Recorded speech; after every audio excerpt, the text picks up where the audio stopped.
Welcome to the second episode of my YouTube channel. My name is Erica Stevens and I am from Sportrition. Today the topic is safe supplement use. So if you are an athlete or an active person that competes in their sport, this is a video for you. The supplement industry is enormous and they have very large marketing and advertising budgets. Therefore, we see this stuff everywhere. There are supplement stores everywhere. There are a gazillion online websites selling supplements. It's all over social media. So it's really important to understand the risk you take when you use any kind of supplement. The simple fact that you can buy supplements online means that you are exposed to different regulations and manufacturing processes of supplements. It depends on the country from which you purchase a supplement or where that supplement is made as to how safe or how risky that supplement might be. It is important to know that some sports supplements can be contaminated with banned substances such as drugs like steroids. One of the most common ways a supplement can be contaminated with a banned substance is when a supplement is made in the same facility as where a banned substance is made, and you can get cross-contamination. Should we be concerned about supplements being contaminated with banned substances? We should.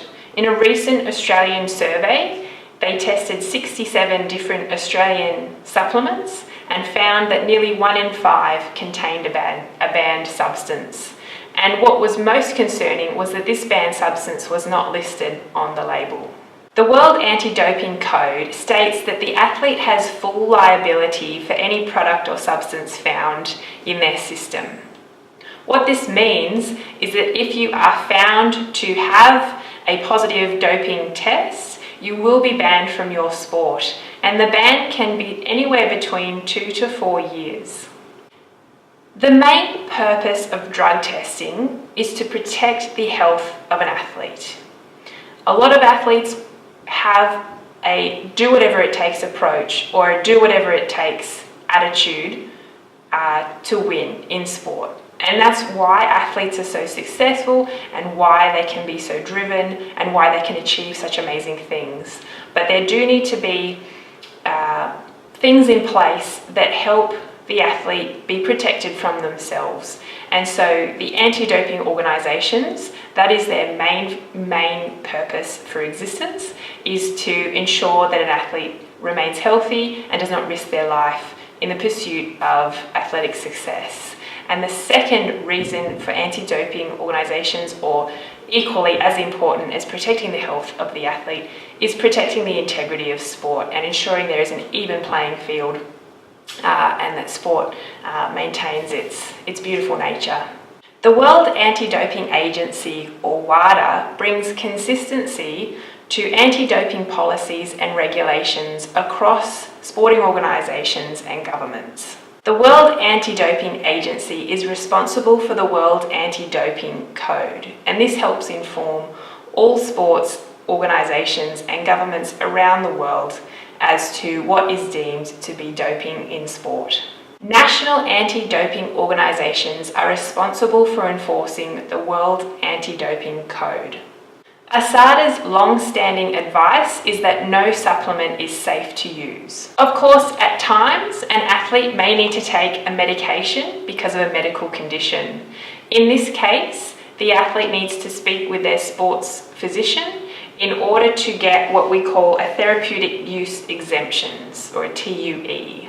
More recently, 2 companies have started to batch test supplements for the purpose of detecting banned substances. And these companies are called Inform Sport and HASTA.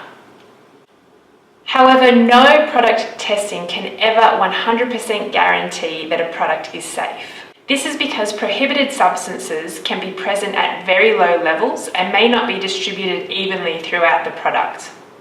That means that product or batch testing by these companies significantly reduces the risk, but it does not mean that there is zero risk. So, how can you use a supplement and use it safely? The answer is with great difficulty. Number 1, you must check that the supplement is not banned in your sport. And the way you do this in Australia is to go to the ASADA website.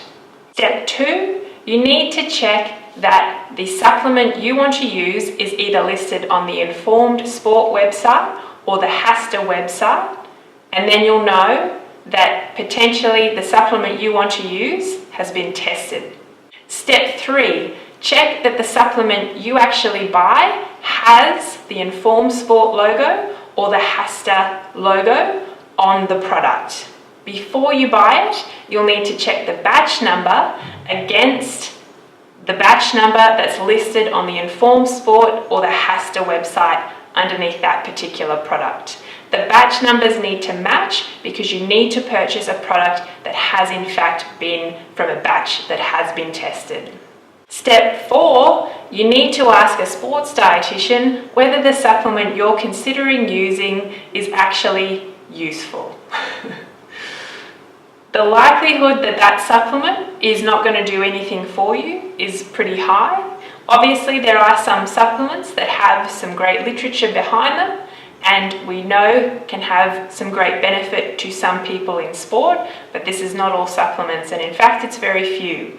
So if you go through the rigmarole of working out whether or not you can use that supplement, you really also need to check with a sports dietitian whether or not that supplement is worth taking, whether or not it's worth the risk, and whether or not it's worth the price. So to quickly rehash, if you are going to use a supplement, step 1, you need to check the ASADA website. You need to type the supplement in and see if it is banned in your sport. Step 2, you need to check if the supplement you want to use is listed on the Informed Sport website or the HASTA website. Step 3, you need to check that the supplement has the Informed Sport logo or the HASTA logo on it, and then you need to check that the batch number matches on the product with a batch number that has been tested and is listed on the website.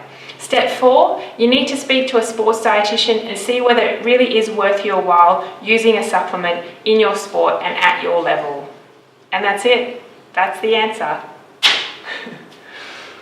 That's it for today. So if you have any questions about supplements, about safe supplement use, or about Informed Sport, HASTA, or ASADA, or the World Anti-Doping Code, please drop a question in the comments and I will answer them.